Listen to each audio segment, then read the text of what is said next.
il y a un moment, on est obligé d'aller dans une logique de subir et d'accepter que le patron, c'est nos émotions, nos ressentis.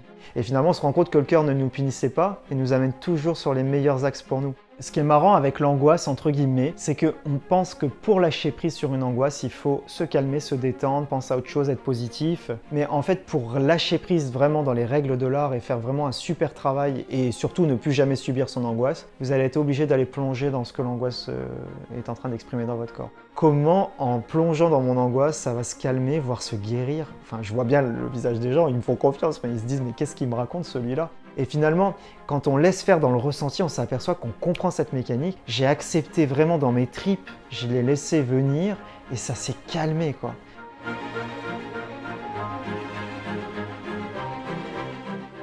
Alors pourquoi certaines situations vous bouleversent sans situation claire? Alors la question est drôle puisque on dirait qu'il faudrait que le mental comprenne une émotion avant de la laisser passer, comme si elle n'avait pas cette légitimité en fait de base et il fallait qu'on comprenne pourquoi. Et des fois, je vais partir sur des émotions positives, on va ressentir quelque chose quand on écoute une musique, quand on regarde un film ou quand on est au contact de quelqu'un, on ne sait pas pourquoi, mais il y a quelque chose en nous qui s'expand et qui fait du bien en fait. Voilà. Donc du coup, le but, c'est justement de notre place sur Terre et de notre rôle sur Terre, c'est d'aller explorer ce qu'on ne voit pas, donc ce qui est intérieur en fait. C'est un peu comme une chasse au trésor, on doit trouver un peu ces secrets-là. Et ça, pour moi, c'est des signaux du cœur, c'est-à-dire il y a une résonance en fait. Pas un raisonnement, une résonance. Et ça, c'est très chouette parce que ça veut dire qu'il y a quelque chose, une valeur que votre cœur apprécie chez cette personne, dans cette œuvre. Il y a un alignement qui se fait. Au moment-là, en tout cas, ça connecte en fait, c'est magnétique.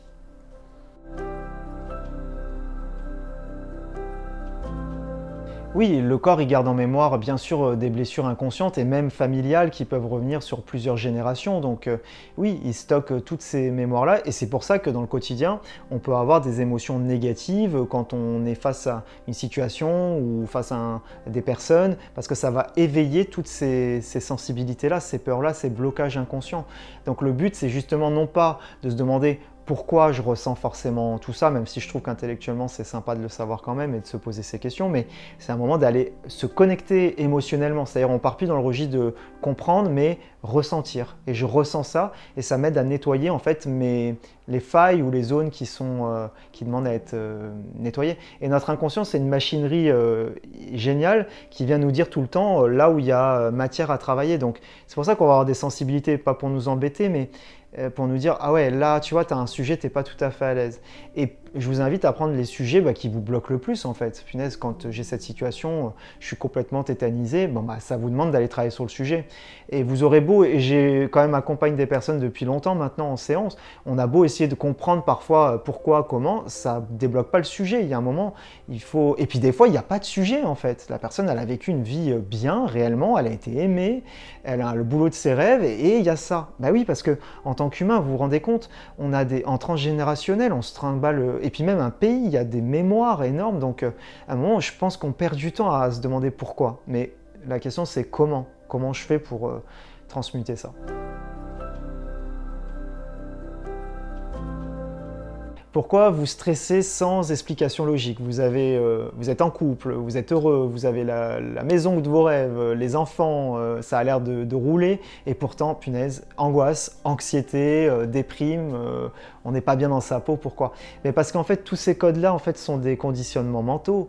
C'est pas parce qu'on a coché toutes ces cases qu'effectivement, la preuve qu'on est heureux. Et j'ai beaucoup de personnes comme ça qui viennent à ma rencontre en séance et qui me disent j'ai tout et je suis pas heureux, et ça les perturbe en fait parce que c'est pas logique. Mais en fait, ce qui est intéressant, c'est que la logique émotionnelle est tout à fait différente d'une logique mentale en fait. Et on est percuté par ça. C'est pour ça que les gens ils vont souvent être déprimés en fait. Et c'est un peu ce qui peut se passer avec des gens, vous savez, quand on parle de crise de la quarantaine ou de la cinquantaine, à un moment, ils ont cette remise en question en train de se rendre compte, mais punaise, en fait, je pensais que c'était ça, et d'un coup, ils se rendent compte, en fait, moi, je veux pas ça, j'ai été conditionné. Donc, en fait, c'est pour ça que c'est important d'aller écouter non pas ce qu'on pense vouloir, parce qu'il y a tellement de choses qu'on pense vouloir. La plupart des gens vont tous vous dire qu'ils veulent être en couple, évidemment, je pense que c'est une belle chose, mais qu'ils veulent être mariés, avoir des enfants, avoir une maison. Je veux dire, si je vous prends ça, je suis persuadé qu'à 95% les gens vous diront qu'ils veulent obtenir toutes ces choses-là. Et pourtant, ça se saurait si les 95% là étaient réellement heureux. Donc on voit bien que ça tient compte de quelque chose de... C'est superficiel finalement. Et souvent on va se faire des objectifs comme ça. J'ai par exemple aussi des personnes qui font un objectif où ils veulent être à tout prix parents et ça les déprime profondément. Je parle naturellement, hein, ils n'arrivent pas à avoir d'enfants, ils sont pas bien, c'est un objectif, on comprend. Mais il y a un moment, il y a la nature aussi. Voilà. C'est pas qu'on est en train de vous punir, mais c'est qu'à un moment, il y a une nature, il y a des émotions, il y a une intelligence qui est là, qu'on subit quelque part, comme on peut être guidé par elle, et qu'on doit absolument se mettre... C'est elle la chef en fait. Et si la nature nous dit non, soit on trouve un plan B, dans le cas des enfants, on trouve un plan B, on crée une entreprise dans laquelle on se sent comme un parent qui a des enfants, soit on subit parce qu'on va déprimer toute notre vie ou on va être frustré. Il y a un moment, on est obligé d'aller dans une logique de subir et d'accepter que le patron, c'est nos émotions, nos ressentis. Et là, ça va beaucoup mieux, on est dans un lâcher-prise. Et finalement, on se rend compte que le cœur ne nous punissait pas et nous amène toujours sur les meilleurs axes pour nous. Donc il faut faire confiance à ça, vraiment. Si la mémoire, elle est déjà, si elle est active, en fait, la personne sans s'en rendre compte, inconsciemment, elle la vit tout le temps dans le présent. Donc c'est bizarre de dire qu'elle va revivre l'émotion alors qu'en fait, elle y est déjà en vrai, sinon on n'aurait pas besoin de la libérer. Bon, maintenant, c'est vrai que quand on fait des libérations de souvenirs ou de choses du passé, en général, on commence à entraîner la personne à aller déjà vivre ses émotions du présent. Je suis angoissé parce que j'ai le boulot demain, enfin voilà. Et une fois que la personne est déjà plus stabilisée, on peut aller l'aider à se reconnecter à ça. Bon, le but, c'est pas de replonger dans les moindres détails du ressenti, donc la réponse, clairement, c'est non.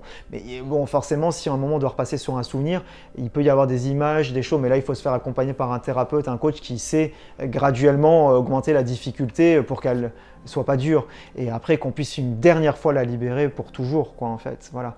Mais donc un peu, mais il faut d'abord faire un travail en amont avant d'arriver à libérer un souvenir violent, quel qu'il soit quoi. Mais sans, n'ayez pas peur, vous n'avez pas besoin de revivre dans les moindres détails, on doit le regarder comme un film disons, pas comme si on était dans le film.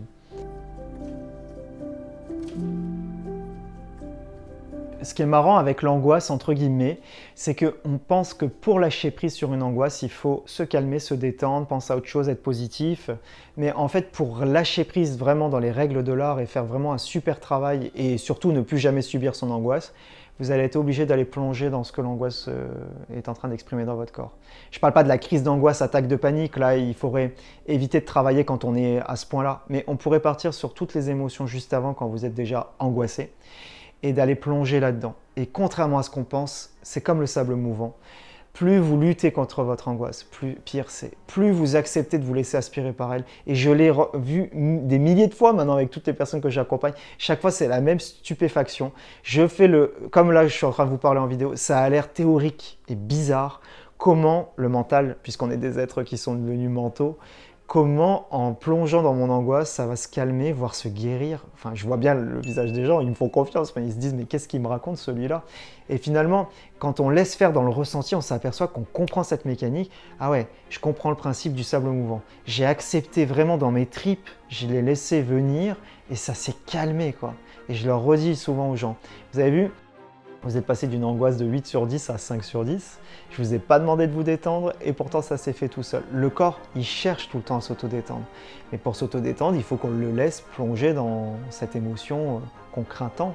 Donc voilà comment je vous conseillerais de lâcher prise.